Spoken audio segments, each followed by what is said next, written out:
Hello dear friends, कैसे हो सभी। आप सभी अच्छे होंगे। तो आज इस वीडियो लेक्चर में हम पढ़ने वाले 11th स्टैंडर्ड को हम स्टार्ट करने वाले। आपने 10th पास किया है और आपने 10th स्टैंडर्ड में बहुत सारे सब्जेक्ट पढ़ लिए, जैसे कि मैथमेटिक्स हो गया, साइंस हो गया, history, English, Marathi, Gujarati, Bengali, okay, Rajasthani, ऐसे बहुत सारे सब्जेक्ट आपने क्या कर लिया है, पढ़ लिया है। तो अभी 10th स्टैंडर्ड पास होने के बाद आपके पास आ जाता है physics, chemistry, mathematics, biology, English, Hindi और वो बाकी के सारे सब्जेक्ट, बराबर। ओके, तो चलो हम जा रहे हैं स्टैंडर्ड 11 में। तो अभी हमें फिजिक्स पढ़ना है। तो फिजिक्स में हमें क्या करना है, जो भी आपके कंसेप्ट हो गए 10th स्टैंडर्ड में, 9th स्टैंडर्ड में, ओके, क्योंकि 10th स्टैंडर्ड के लिए आपको क्या लगेगा, स्टैंडर्ड 9 लगेगा, बराबर। और स्टैंडर्ड 9 के लिए आपको स्टैंडर्ड 8 में पढ़ना जरूरी है। तो ऐसे करते करते आप क्या, आपको स्टैंडर्ड फर्स्ट तक जाना पड़ेगा। इसलिए जो भी आपको पढ़ाया गया है वो आपको क्या करना है, भूलना नहीं है। ओके, इसलिए ऐसे मान के चलते हैं 11th स्टैंडर्ड में आने के बाद टीचर लोग आपको जो भी 10th स्टैंडर्ड तक पढ़ा है वो आपको आता है, बराबर। ओके, ठीक है, तो चलते हैं, हम पहला लेक्चर स्टार्ट करते हैं। तो फिजिक्स में हम क्या पढ़ेंगे, फिजिक्स क्या होता है, उसके बारे में हम अभी इंट्रोडक्टरी लेक्चर पढ़ने वाले। हमारा यूनिवर्स कितना बड़ा है ये भी हम देखेंगे, और बहुत छोटा पार्ट कौन सा है यूनिवर्स का, वो भी हम आज इस वीडियो लेक्चर में देखेंगे। तो चलो स्टार्ट करते हैं अपना पहला लेक्चर। तो पहला लेक्चर है स्टैंडर्ड 11 कंटेंट। कंटेंट तो महाराष्ट्र बोर्ड का या सीबीएसई बोर्ड का ज्यादा कुछ डिफरेंस नहीं है कंटेंट में। ओके, आप सीबीएसई में जाओ या स्टेट बोर्ड में जाओ तो आपको सेम सिलेबस देखने को मिलेगा। तो पहला कंटेंट है हमारे पास,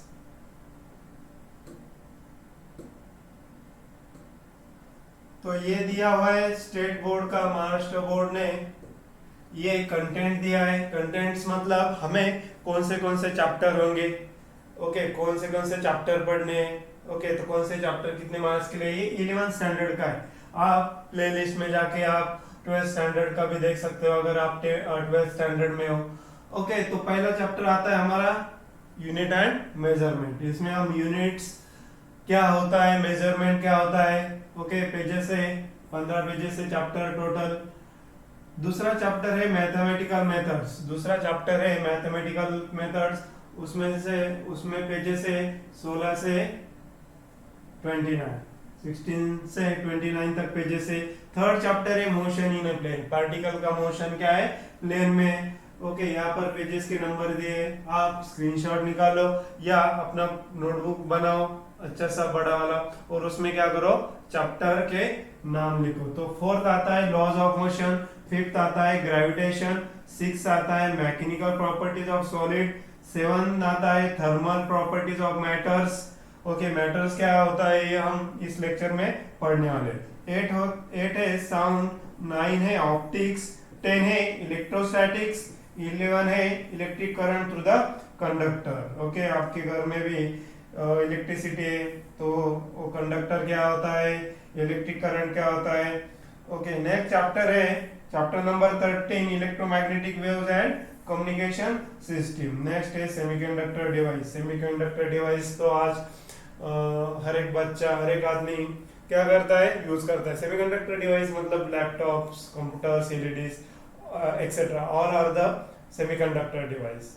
तो हमें लास्ट चैप्टर में सेमीकंडक्टर में हम डिटेल में पढ़ेंगे। ओके, तो ये चैप्टर का डिटेल था, कंटेंट था। ओके, तो आप स्क्रीनशॉट निकालो एक बार। ओके, ठीक है, स्क्रीनशॉट निकाल लिया होगा। नेक्स्ट है अपना chapter number first unit and measurement. Okay, पहला चैप्टर है यूनिट एंड मेजरमेंट। तो उसमें पहला पॉइंट आता है हमारे पास यूनिट्स। यूनिट्स क्या होते हैं, यूनिट क्या होता है। तो यूनिट्स में पहला पॉइंट है इंट्रोडक्शन। इंट्रोडक्शन में हम पढ़ने वाले यूनिट्स क्या होता है, यूनिट्स क्यों पढ़ते हैं, यूनिट्स क्या होता है, ओके, तो यूनिट्स क्यों आया, यूनिट्स का ओरिजिन क्यों आया? तो आप अगर सब्जी मार्केट में गए तो आपको सपोज 1 किलो प्याज लेना है, तो आप उनसे मांगोगे नहीं कि मुझे 10 प्याज दे दो, बराबर? तो आप क्या मांगोगे, केजी में। या आप मार्केट में गए तो आपको 1 लीटर क्या करना है, ईडेबल ऑयल खरीदना है, तो आप क्या कहोगे दुकानदार को, 1 लीटर मुझे ऑयल दे दो, बराबर?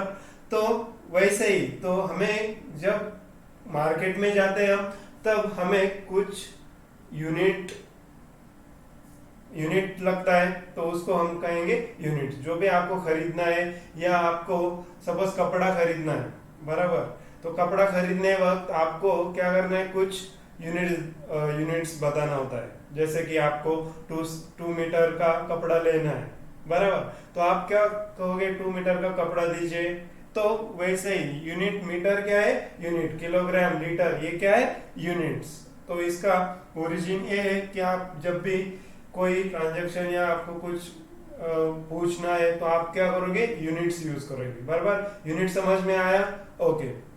तो नेक्स्ट है अपना स्टेट्स ऑफ मैटर। ऑलरेडी आपको 10 स्टैंडर्ड, 9 स्टैंडर्ड, 8 स्टैंडर्ड में स्टेट्स ऑफ मैटर आपके टीचरों ने बताया है, सॉलिड, लिक्विड, गैस।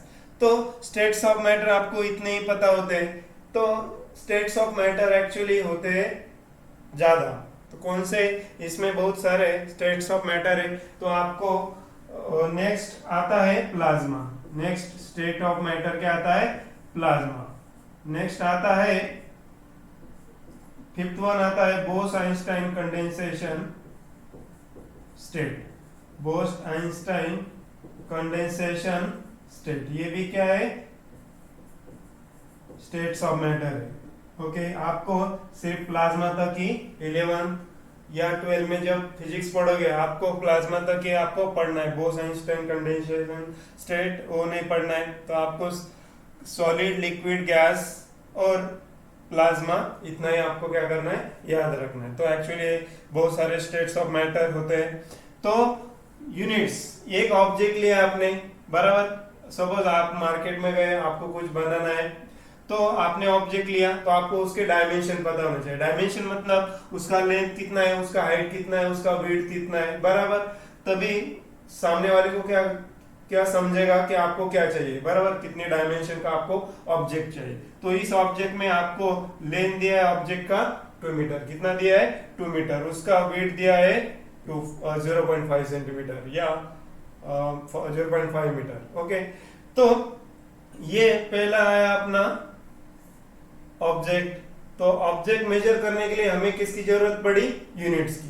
तो यहाँ पर यूनिट्स क्या यूज किया हमने, सेंटीमीटर। ऐसे बहुत सारे वेरियस फैक्टर होते हैं, सेंटीमीटर, मीटर, किलोमीटर्स। ओके, इस ऑब्जेक्ट के लिए हमें सेंटीमीटर की जरूरत पड़ी। तो नेक्स्ट है हमारे पास कुछ ऐसा ग्लास दिया हुआ है। तो ग्लास या कुछ कंटेनर दिया है, और यहाँ पर मार्क दिया है 1 लीटर, ऊपर मार्क दिया है 2 लीटर, यहाँ पर कितना है 3 लीटर। मतलब ये क्या है, लिक्विड। क्या है, लिक्विड, बराबर? ओके, ये क्या है, सॉलिड, बराबर? ये क्या है, सॉलिड। तो लिक्विड हम किस में मेजर करेंगे, लीटर। तो लीटर क्या हो गया, यूनिट्स। लीटर क्या हुआ हमारा, यूनिट्स, बराबर? ओके, ये भी क्या है, यूनिट्स। तो ये भी है क्या है, लिक्विड है। तो नेक्स्ट आता है हमारा मास। मास, ये क्या है, आपको वेट मशीन दिया है। क्या दिया है, वेट मशीन। तो वेट मशीन किस में मेजर करेगा, किलोग्राम में। किसमें, केजी में या ग्राम में, बराबर? या अगर आप गोल्ड खरीदने जाओगे तो आप तोले में देगा, बराबर? ओके, तो ये हो गया कुछ यूनिट्स के बारे में आपको इंट्रोडक्टरी पार्ट्स। ओके, तो एक्चुअल डेफिनेशन ऑफ यूनिट क्या होता है, the standard measure of any quantity is called as unit of that quantity. The standard measure of any quantity, any quantity को हम स्टैंडर्ड मेजरमेंट से मेजर करेंगे तो उसको क्या कहेंगे, यूनिट्स। क्या कहेंगे, यूनिट्स। ओके, तो चलो हमारा नेक्स्ट पार्ट है स्टेट्स ऑफ मैटर। तो स्टेट्स ऑफ मैटर में हमें पता है 3 स्टेट्स ऑफ मैटर है, सॉलिड, लिक्विड, गैस। और प्लाज्मा और बोस-आइंस्टाइन कंडेंसेशन स्टेट। ओके, तो ये हमको पता है, अभी ये सुना है आपने। तो हमारा एक मैटर मतलब सपोज ये पेन, एक पेन क्या है? मैटर। मैं एक आदमी हूँ, मैं क्या हूँ? एक मैटर। ये आपको स्मार्ट बोर्ड दिख रहा है, ये भी क्या है? मैटर। मेरे सामने जो भी चीजें, आप हो, एलईडीज हो, सीमेंट हो, रॉक हो, बहुत सारे जो भी चीजें आपको दिखती है वो क्या है? मैटर है। क्या है? मैटर। बराबर। तो ये मैटर का हम अभी स्टडी करने वाले। तो हमारे मैटर में सपोज आपको कौन सा भी मैटर दिखता है उसको कंसीडर करो आप, और आप उसके अंदर जाना है। हमें अभी क्या करना है? उसके अंदर जाना है। वो कितना छोटा हो सकता है? ओके, आपने अपने माइंड में भी इतना विचार किया नहीं होगा कि वो हमारे पास जितने एटम मैटर से वो इतने छोटे हो सकते हैं। तो अपने माइंड में क्या करो, कोई भी मैटर ले लो और आपको उसको क्या करना है? डिफरेंशिएट करते जाना है। डिफरेंशिएट मतलब उसके बहुत छोटे छोटे टुकड़े करना है। ओके, तो चलो हम मान लेते हैं हमारे पास स्टेट्स ऑफ मैटर कितने हैं? Solid, liquid, gas. ओके, तो इसको हम कहेंगे स्टेट्स ऑफ मैटर। बराबर। ओके, तो स्टेट्स ऑफ मैटर में ये बहुत सारे states of matter, solid, liquid, gas अगर कंबाइन हो गए, क्या होगा? कंबाइन हो गए तो क्या होगा? मैटर बढ़ता जाएगा। क्या होगा? मैटर बढ़ता जाएगा। पर अगर इसको हम क्या कर रहे हैं अभी? डिफरेंशिएट मतलब उसके टुकड़े कर रहे हैं। तो अभी हमारे पास एक बॉल है, क्या ये 3-4 बॉल है। सपोज ये हमने बॉल क्या किया? कंसीडर किया। क्या किया? ये बॉल हमने कंसीडर किया। तो ये बॉल किससे बना है? ये ऐसा बॉल है, तो ये बॉल किससे बना है? मॉलिक्यूल से। किससे बना है? मॉलिक्यूल्स। कितने मॉलिक्यूल्स है यहाँ पर? हम गिन भी नहीं सकते। कितने मॉलिक्यूल्स है? इनफाइनाइट। कितने मॉलिक्यूल्स है? इनफाइनाइट। हम गिन ही नहीं सकते।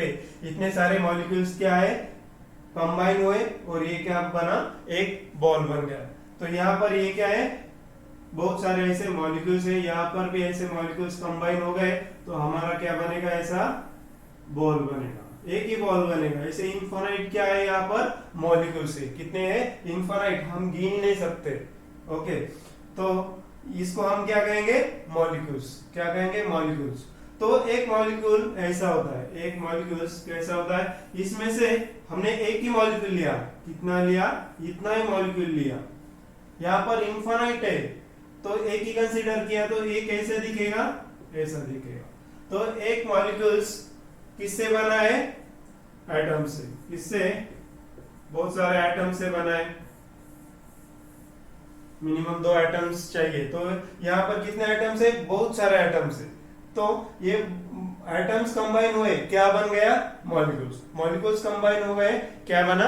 एक बॉल। और इसे बॉल कंबाइन हो गए, क्या बना? States of matter. ओके, ऐसे बहुत सारे मैटर्स कंबाइन हो गए। वो क्या फॉर्म करेगा हम आगे नेक्स्ट लेक्चर में देखेंगे। तो आपको पता है एटम्स। ओके, एटम्स ये बहुत सारे एटम्स से बना है मॉलिक्यूल्स। तो हम क्या कहेंगे? इसको सिर्फ काट देंगे और कहाँ लेके जाएंगे? एटम्स। ओके, तो ये हमारा है एटम्स। एटम्स है हमारा। एटम्स में क्या होता है? आपने 10th स्टैंडर्ड में पढ़ा है एटम का स्ट्रक्चर। तो एटम का स्ट्रक्चर होता है ऐसा होता है। अभी मैं ड्रॉ करके दिखाता हूँ। यहाँ पर भी आपको एटम्स का स्ट्रक्चर दिखा है। तो यहाँ पर देखो, यहाँ पर क्या होता है? Proton plus neutron. क्या होता है? Proton plus neutron. तो प्रोटॉन प्लस न्यूट्रॉन के अराउंड क्या होता है? इलेक्ट्रॉन्स रिवॉल्व होते हैं। तो ये बन गया हमारा एटम्स। क्या बन गया? एटम। यहाँ पर डायग्राम में भी, इस डायग्राम में दिखा है, देखो यहाँ पर। बराबर। ओके, तो ये बन गया, ये इलेक्ट्रॉन है, ये भी क्या है? इलेक्ट्रॉन। ओके, तो ये हमने पढ़ा है। तो प्रोटॉन प्लस न्यूट्रॉन कहाँ रहते हैं? अंदर। कहाँ रहते हैं? तो इसको हम कहेंगे न्यूक्लियस। क्या कहेंगे? न्यूक्लियस। क्या कहेंगे? न्यूक्लियस। प्रोटॉन प्लस न्यूट्रॉन को क्या कहेंगे? न्यूक्लियस। और इलेक्ट्रॉन क्या होंगे? तो एक्चुअली के शेल में 2 इलेक्ट्रॉन रहते हैं। ये ज्यादा हो गए, के शेल में कितने इलेक्ट्रॉन रहते हैं? 2। तो इसको हम कहेंगे इलेक्ट्रॉन्स। क्या कहेंगे? इलेक्ट्रॉन्स। ओके, तो हमने सिर्फ प्रोटॉन को कंसीडर किया, सिर्फ हमने इसको भी क्या किया, फर्दर डिवाइड किया। तो हमने यहाँ पर प्रोटॉन को डिवाइड किया। तो प्रोटॉन 3 क्वार्क से बना होता है। ओके, 3 क्वार्क से बना होता है, और हम फर्दर क्वार्क्स को डिवाइड करेंगे तो हमें कहा जाएंगे स्ट्रिंग में। तो इतना बड़ा एक मैटर में एक बॉल से हम मॉलिक्यूल्स में गए, ऐसे इनफाइनाइट नंबर ऑफ मॉलिक्यूल्स है, हम गिन ही नहीं सकते। और एक मॉलिक्यूल लिया तो इसमें इनफाइनाइट सारे एटम्स है। एक एटम को फर्दर हमने क्या किया, एक्सपांड किया, एटम का स्ट्रक्चर हमें ऐसा मिलेगा। तो ऐसे में एटम को फर्दर क्या किया हमने, तो इसका हमें फर्दर क्या किया, जूम किया। तो इसमें क्या होता है, प्रोटॉन प्लस न्यूट्रॉन, और इलेक्ट्रॉन क्या होता है, रिवॉल्व होते हैं। तो एक सिंगल एटम है, तो हम नेकेड आई से देख भी नहीं सकते, बराबर। उसको क्या चाहिए, इलेक्ट्रॉन माइक्रोस्कोप। क्या चाहिए, इलेक्ट्रॉन माइक्रोस्कोप या स्कैनिंग इलेक्ट्रॉन माइक्रोस्कोप या टीएम बोलते हैं, या सीएम और टीएम, उससे हम देख सकते हैं।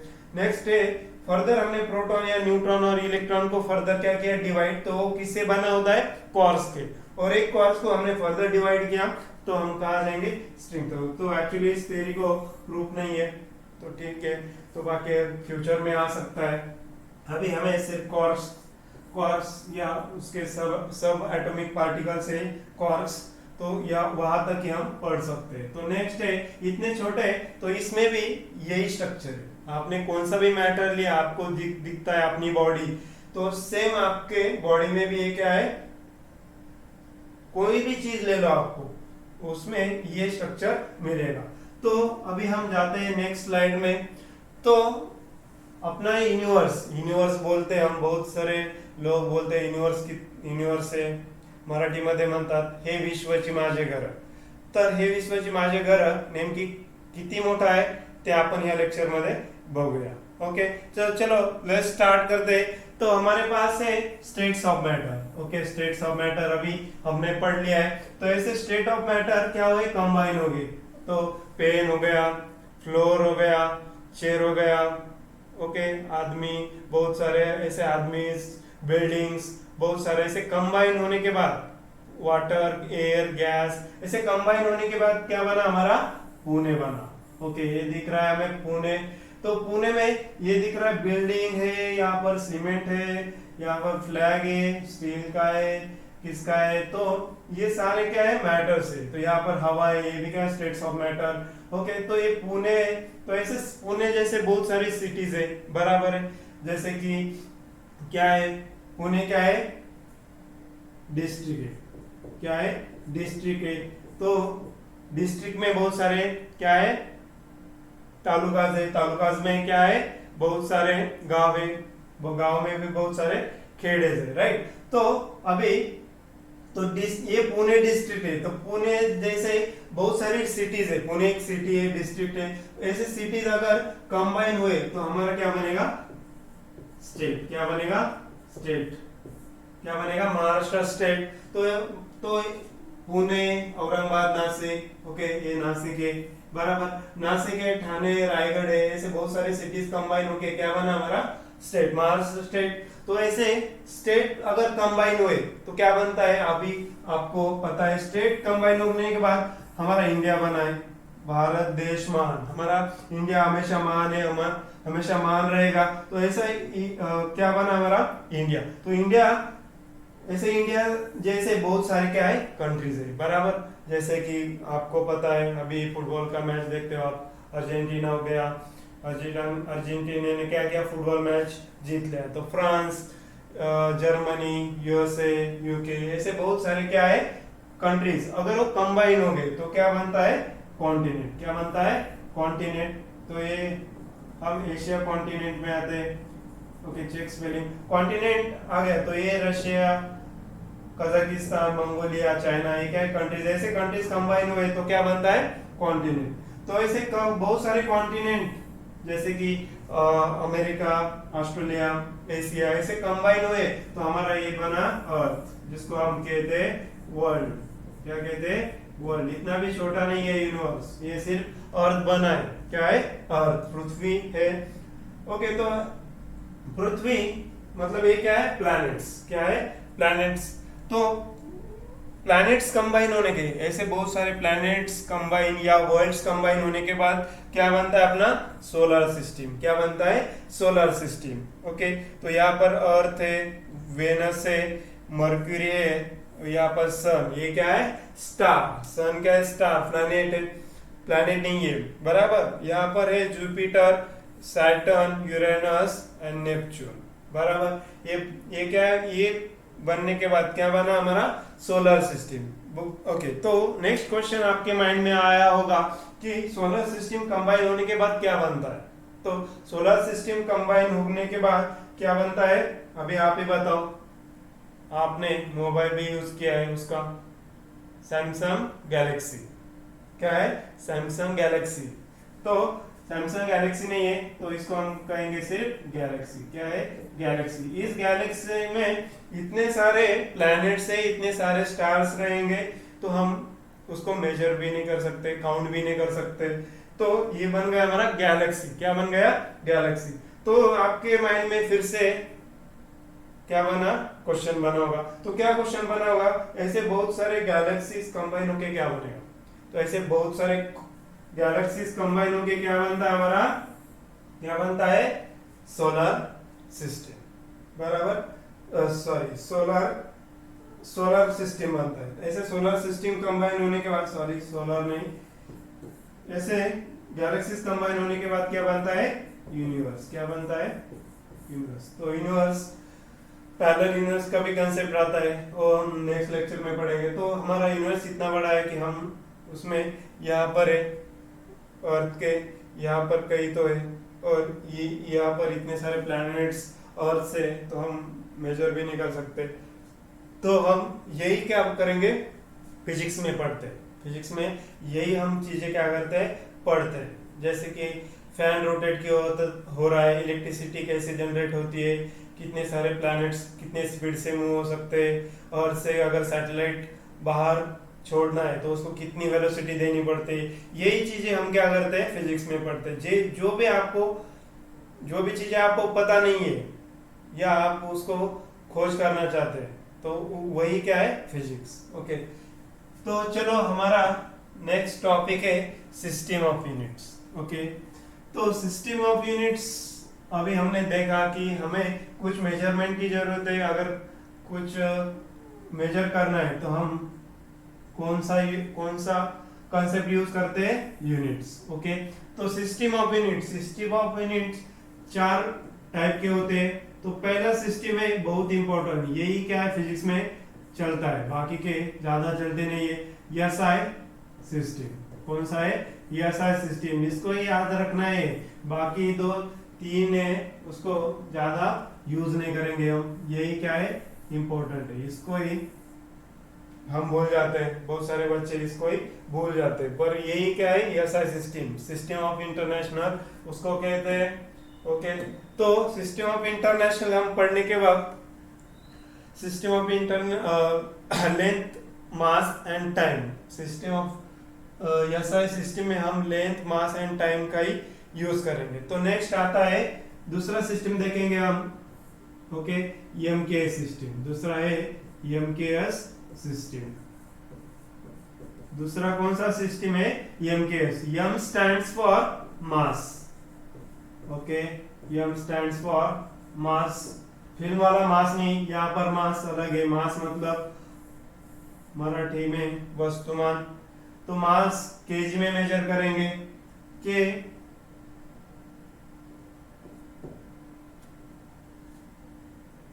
के for kilogram, length, mass, time. Sorry, M for mass नहीं है, M for metre. Sorry, okay, M for metre. Length हम किस में मेजर करेंगे? मीटर।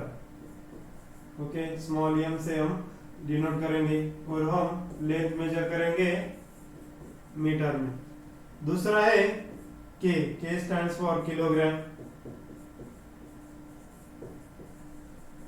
केजी, ये क्या है मास बराबर। थर्ड है टाइम, टाइम हम किस में मेजर करेंगे सेकंड। थर्ड सिस्टम कौन सा है एसआई एमकेएस सीजीएस। ज्यादातर हम एसआई और सीजीएस यूनिट ही यूज करते हैं फिजिक्स में। कौन सा सीजीएस और SI system. C stands for क्या आएगा सेंटीमीटर, क्या आएगा centimetre. G stands for kilogram, S stands for second, क्या आएगा S stands for second. Fourth है FPS foot pound and second. Fourth system कौन सा है foot pound and second. Okay, तो ये हमने सिस्टम ऑफ यूनिट 4 टाइप के होते हैं, ये हमने पढ़ लिया। तो इसमें से हम 2 ही ज्यादा यूज करेंगे, SI system and MKS CGS system, यही हमें पढ़ना है। तो नेक्स्ट पॉइंट आता है fundamental quantities and units and definition. क्या है डेफिनेशन। फंडामेंटल क्वांटिटीज क्या होती है, तो जैसे कि स्टैंडर्ड क्वांटिटीज, फंडामेंटल क्वांटिटीज को हम क्या कहेंगे स्टैंडर्ड क्वांटिटी। तो फंडामेंटल क्वांटिटीज उसकी डेफिनेशन है the physical quantity which do not depend on any other physical quantity। वो दूसरे ऊपर क्या है डिपेंड नहीं। जैसे कि आप दूसरे के ऊपर डिपेंड है तो आप फंडामेंटल क्वांटिटीज हो नहीं सकते बराबर। ओके, तो the physical quantity which do not depend on any other physical quantities for their measurement are known as fundamental quantities। Okay, ऐसी क्वांटिटी जो दूसरे के ऊपर डिपेंड नहीं है, उसका खुद का कुछ स्टैंडर्ड है, तो उसको क्या कहेंगे fundamental quantities. For their measurement, measurement के लिए वो दूसरे क्वांटिटीज के ऊपर क्या है डिपेंड है, तो उसको क्या कहेंगे हम फंडामेंटल क्वांटिटीज। दे आर 7, कितने हैं 7 बाई ए, कितने हैं 7 बाई ए। There are 7 fundamental quantities. पहला है लेंथ, दूसरा है मास, थर्ड है टाइम, नेक्स्ट है टेम्परेचर, नेक्स्ट है इलेक्ट्रिक करंट, नेक्स्ट है luminous intensity and amount of substance. Okay, तो ये सारे क्या है 7, क्या है 7 बाई है। तो 7 बाई को याद रखो, length mass time temperature electric current luminous intensity amount of substance. Okay, तो नेक्स्ट कंसेप्ट है हमारा फंडामेंटल यूनिट्स। क्या है फंडामेंटल यूनिट्स। तो फंडामेंटल यूनिट्स जो फंडामेंटल क्वांटिटीज है उसको मेजर करने के लिए जो यूनिट्स लगेगा उसको हम क्या कहेंगे fundamental units. The quantity the units, write down. Okay, the units use for fundamental quantities,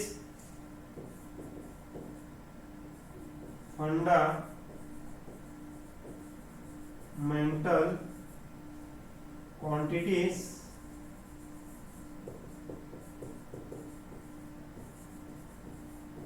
are called as fundamental units। क्या कहेंगे हम उसको फंडामेंटल यूनिट्स। फंडामेंटल क्वांटिटीज को जो भी यूनिट्स लगेंगे हम उसको क्या कहेंगे फंडामेंटल यूनिट्स। ओके, तो चलो हमने फंडामेंटल यूनिट्स देख लिया। तो हमारे पास पता है फंडामेंटल क्वांटिटीज कौन सी है, length mass time temperature current electricity luminous intensity, 7 है अमाउंट ऑफ सब्सटेंस। ओके, तो यूनिट्स लेंथ हम किस में यूज करेंगे एसआई सिस्टम में, एसआई यूनिट्स में लेंथ हमें मीटर में, हम हमेशा मीटर में, उसका सिंबल होता है स्मॉल एम, हमेशा स्मॉल एम में आना चाहिए। नेक्स्ट है मास, मास हम किसमें एसआई यूनिट है उसका किलोग्राम, याद ही रखना है। फंडामेंटल क्वांटिटीज बहुत इंपॉर्टेंट है। किलोग्राम सिंबल आता है कैपिटल के स्मॉल जी, क्या आता है कैपिटल के स्मॉल जी। थर्ड है टाइम, टाइम हमेशा सेकंड में आता है, क्या सेकंड, और वो सिंबल क्या आता है यस। नेक्स्ट है टेम्परेचर, टेम्परेचर क्या है केल्विन, एसआई यूनिट क्या है केल्विन। जनरली हम सेल्सियस में यूज करते हैं, पर एसआई सिस्टम में केल्विन में हम यूज करेंगे, सिंबल क्या है के। नेक्स्ट है इलेक्ट्रिक करंट, करंट हम किस में मेजर करते हैं हमेशा एम्पियर, और उसका सिंबल है ए। 6 है ल्यूमिनस इंटेंसिटी। नेक्स्ट है ल्यूमिनस इंटेंसिटी, ऐसा यूनिट है कैंडेला। क्या है? कैंडेला। और सिंबल है सीडी। क्या है? सीडी। 7 है अमाउंट ऑफ सब्सटेंस, हम किस में यूज करें, मेजर करेंगे मोल, और सिंबल है MOL।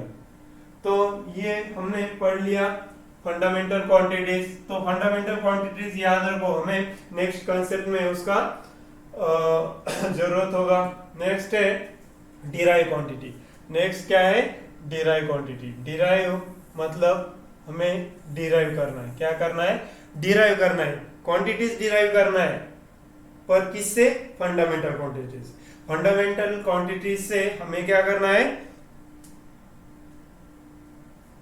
कुछ क्वांटिटीज डिराइव करना है, और उसको क्या कहेंगे हम? Derive quantity. The quantity derive by the fundamental quantities are called as derive quantities, and the unit used to measure the derive quantities we called as derived unit. Right? Very simple. Just use the physical quantities which is depend upon 7 fundamental quantities. ऐसे quantities किसके ऊपर depend है? जो हमारे 7 quantities fundamental quantities है उसके ऊपर depend है, तो उसको क्या कहेंगे?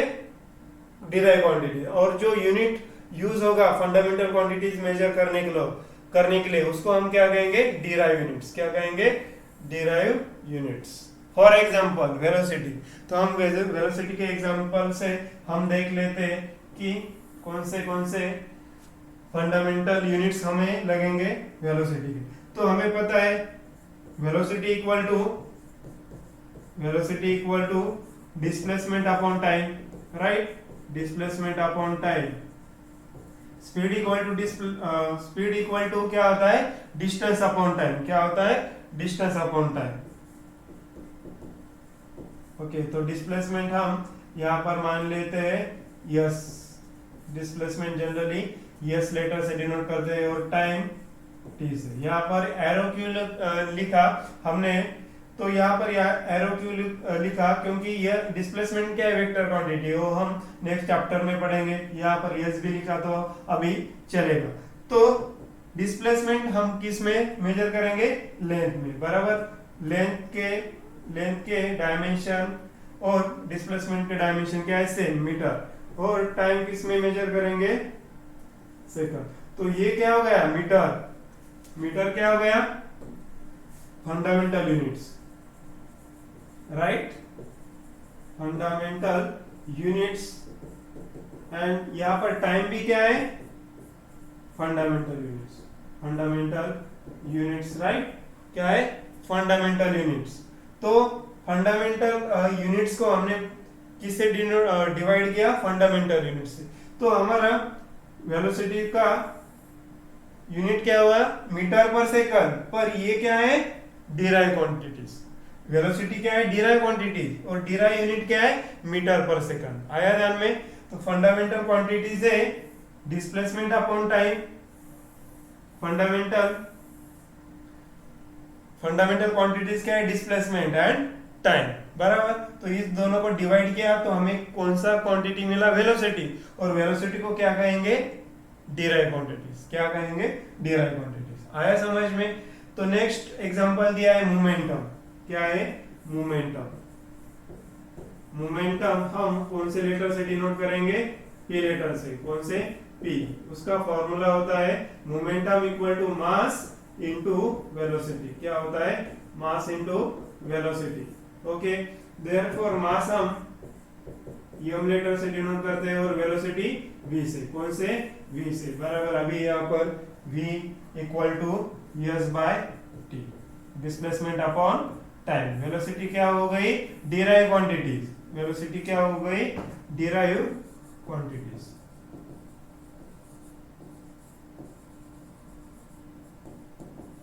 और टाइम क्या है? Fundamental quantities. आया समझ में? Fundamental quantities. और डिस्प्लेसमेंट भी क्या है? Fundamental quantity. तो आप बोल रहे होंगे कि डिस्प्लेसमेंट तो वहां लिस्ट में नहीं है, पर देखो लेंथ किस में है, मीटर में, और डिस्प्लेसमेंट भी हमारा किस में आता है, मीटर, इसलिए डिस्प्लेसमेंट भी क्या हो गया, fundamental quantity, right, got it, okay good. Okay तो नेक्स्ट है अपना मोमेंटम। तो मोमेंटम मास है, मास क्या है अपना फंडामेंटल क्वांटिटी, और वेलोसिटी क्या है, डिराइव क्वांटिटी, राइट। तो हम मोमेंटम को फंडामेंटल क्वांटिटी के टर्म्स में लिखने वाले, तो mass as it is velocity equal to displacement by time, right, अभी यूज किया v equal to s by t, right, okay, यहाँ पर सब्स्टिट्यूट किया, तो मास भी क्या है अपना फंडामेंटल क्वांटिटी, डिस्प्लेसमेंट भी क्या है फंडामेंटल क्वांटिटी, और टाइम भी क्या है फंडामेंटल क्वांटिटी। तो ये तीनों चीजें डिवाइड मल्टीप्लाई करने के बाद जो क्वांटिटी बना है अपना, उसको क्या कहेंगे हम, डिराइव क्वांटिटीज, और डिराइव क्वांटिटीज क्या है, मोमेंटम, और मोमेंटम क्या है अपना physical quantity, right, okay. So p equal to m into s divided by time. तो यूनिट्स निकालते हैं हम, SI यूनिट किसके, मोमेंटम में, therefore SI unit of p, SI unit of p, therefore p, तो मास, m फॉर मास, मास का ऐसा unit क्या है, देखो यहाँ पर क्या है, मास का ऐसा यूनिट kg, राइट, लिखो kg मल्टीप्लाई डिस्प्लेसमेंट, डिस्प्लेसमेंट क्या है, लेंथ,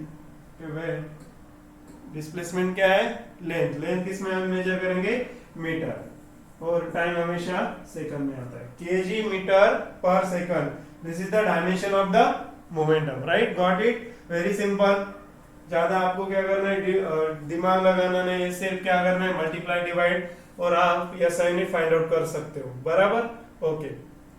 तो ये डिराइव क्वांटिटीज है, ये फंडामेंटल क्वांटिटीज है, तो उसको क्या कहेंगे हम, डिराइव क्वांटिटीज। फंडामेंटल क्वांटिटी का मल्टीप्लिकेशन, डिवाइडेशन, एडिशन, सब्ट्रैक्शन, ये करके हमें क्या मिलेगा, डिराइव क्वांटिटीज, डिराइव करना है, राइट, ओके। नेक्स्ट है अपना एग्जांपल एक्सेलरेशन, नेक्स्ट है एक्सेलरेशन, पहला है एक्सेलरेशन, थर्ड एग्जांपल है acceleration. Acceleration means rate of change of velocity, acceleration means rate of change of velocity, वो हम मोशन में पढ़ेंगे, अभी सिर्फ इंट्रोडक्टरी लेक्चर है। एक्सेलरेशन मतलब a, तो एक्सेलरेशन इक्वल टू होता है a equal to velocity divided by time, rate of change of velocity means velocity divided by time, velocity हम v लेटर से डिनोट करेंगे, time t।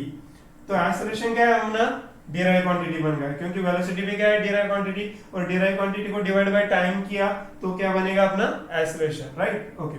Therefore a equal to v divided by t, और v क्या होता है, v क्या होता है अपना, but velocity equal to displacement upon time, ये वैल्यू क्या करो, यहाँ पर सब्स्टिट्यूट करो, तो acceleration equal to displacement upon time divided by time, further solve करो, displacement upon time square, right, okay, got it. So displacement upon time square, this is our acceleration, so this is our fundamental quantity, this is our fundamental quantity, and time square also fundamental quantity।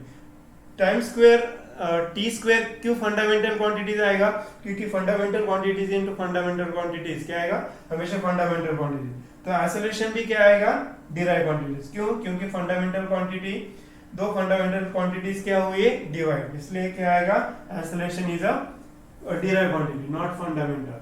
तो SI unit of acceleration find out करते, SI unit of acceleration, ये करेंगे हम, therefore SI unit of A equal to displacement, displacement हम किस में measure करेंगे, metre, divided by time, time हम किस में मेजर करेंगे, सेकंड, और उसका क्या है, स्क्वायर, तो मीटर पर सेकंड स्क्वायर, ये हो गया SI यूनिट ऑफ एक्सेलरेशन, बराबर। ये बहुत सारे बच्चों को यहाँ पर भी क्या होता है, कंफ्यूज, ओके, मीटर पर सेकंड स्क्वायर, फर्दर क्या करो, सेकंड को ऊपर लेकर आओ, क्या होगा, -2, metre into second raise to -2, आ गया आपके ध्यान में, बहुत इजी है, ओके। नेक्स्ट प्रॉब्लम दिया है फोर्स। ओके, नेक्स्ट प्रॉब्लम दिया है फोर्स। ओके, बहुत इजी है। फोर्स भी क्या है? Force derive quantities, right? Okay, force कौन से लेटर से डिनोट करते हैं? F. Force is a vector quantity, हम नेक्स्ट लेक्चर में पढ़ेंगे, राइट? सो फोर्स का फॉर्मूला क्या होता है? By Newton second law, reduced form of the Newton second law is mass into acceleration, right? Actually ऐसे ही लिखना चाहिए उसको, mass into acceleration, right? Because force is a vector quantity, mass is a scalar quantity and acceleration is also vector quantity. That's why arrow आना ही चाहिए ऊपर. Therefore force equal to magnitude of the force is mass into acceleration, right? So therefore force is a derived quantity. Therefore force is derived quantities. Why? Acceleration is derived quantity, although fundamental derived quantity and fundamental quantity का multiplication क्या आता है? Derived quantity, right? That's why force is a derived quantities, right? Okay, we have to find out unit for SI unit for force, right? So therefore SI unit of force, SI unit of force in bracket F equal to unit of mass multiply unit of acceleration. क्या आएगा? Unit of acceleration. तो unit of mass क्या है? kg, और unit of acceleration याद ही रखो, metre पर second square. क्या है? मीटर पर सेकंड। क्यों? क्योंकि यहाँ पर हमने क्या किया है? अभी यूनिट ऑफ एक्सेलरेशन निकालना है, वहां से हम उसको उठाते और यहाँ पटक देते, तो kg इंटू मीटर पर second square. This is the SI unit of force. Okay, ये भी यूनिट आपने यूज किया तो भी चलेगा, और वो होता है न्यूटन। वो किसके बराबर होता है? न्यूटन के बराबर। किसके बराबर होता है? न्यूटन के। ये आया समझ में? नेक्स्ट प्रॉब्लम है अपना वर्क डन। क्या होता है? Work done, right? Okay, work done के लिए हमें क्या हो? फंडामेंटल क्वांटिटी जो 7 है, राइट? तो उसके लिए हमें क्या करना है? SI यूनिट निकालना है। तो नेक्स्ट प्रॉब्लम है फिफ्थ, वर्क डन। क्या है? Work done. Okay, let's change colour. Fifth है वर्क डन। वर्क डन हम W लेटर से डिनोट करेंगे। तो work done equal to work done W equal to force into displacement. क्या होता है? Force into displacement.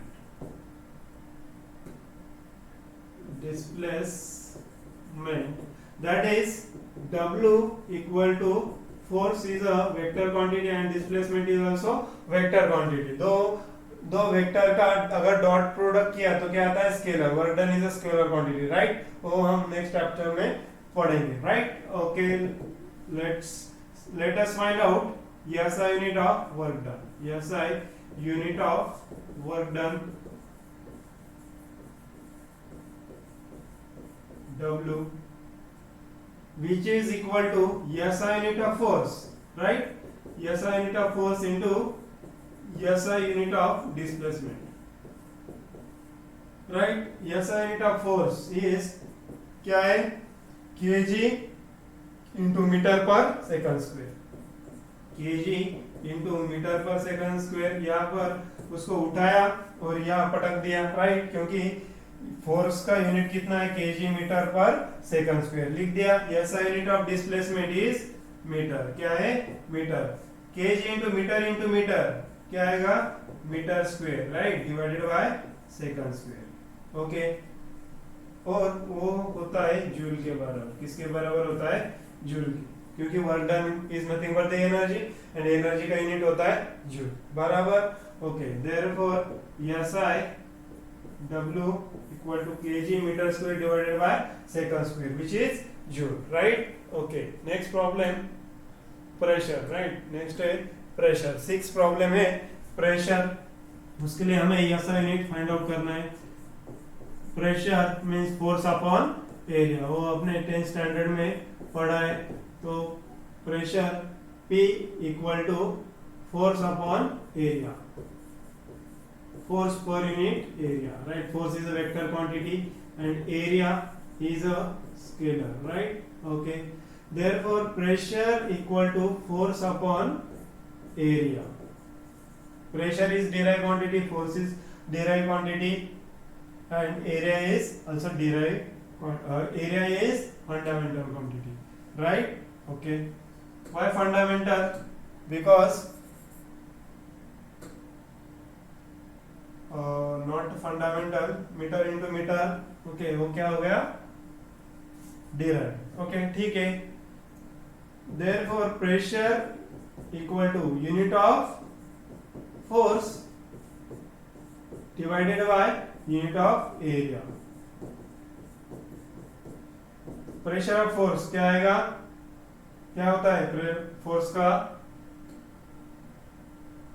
का केजी इंटू मीटर पर सेकंड स्क्वायर, लिखो यहाँ पर केजी इंटू मीटर पर second square divided by unit of area. Unit of area क्या होता है, मीटर स्क्वायर। यहाँ पर क्या है, मीटर, यहाँ पर क्या है, मीटर, यहाँ पर क्या है, मीटर स्क्वायर। तो यूनिट क्या बना हमारा, केजी पर मीटर इंटू सेकंड, क्या बना, second square. This is the unit of pressure, और उसको हम कहेंगे पास्कल। क्या कहेंगे, pascal, not Pascal, right? Okay, so Pascal is a unit for pressure। ऐसे ही प्रॉब्लम आपको JEE नीट CET ये तो अभी स्टार्ट है, हम नेक्स्ट लेक्चर में देखेंगे। तो चलो, ये हमारा इंट्रोडक्टरी लेक्चर था। नेक्स्ट लेक्चर में हम बाकी जो पार्ट बचा है वो हम देखेंगे। चलो, bye bye, take care and happy learning.